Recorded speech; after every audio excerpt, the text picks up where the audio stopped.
તમારા મનના સવાલ કરજો. કદાચ આવો સમય મારો ભગવાન બનાવ કે અજબો રૂપિયાની મિલકત એક બાજુ અને એક બાજુ અમારી માં, તો તમે કોને લો? બધાય.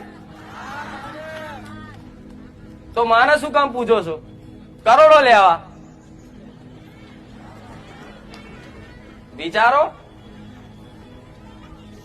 તમે સમજો હું શું કહું છું?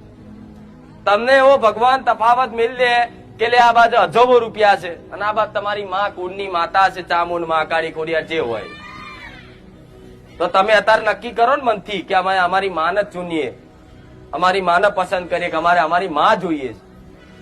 તો ભાઈ માતાને તમે તો પૈસા આદર પૂજો છો, તો એ તો એની જ થયું ને. તો ભાઈ માતા એમ કે દીકરા તે મને માગી એના કરતા માલ મિલકત લઈ લીધી હોત તો મને પૂજા કરવાની જરૂર નથી.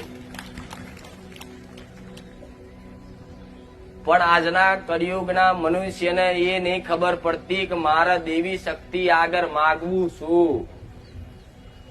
એ હું શીખવાડું છું કે માતાજી જોડે, તમારી કુળની માતા જોડે કે મારા જેવી માતા જોડે તમારે શું માગવું, શું માંગણી કરવી, એ હું શીખવાડું છું.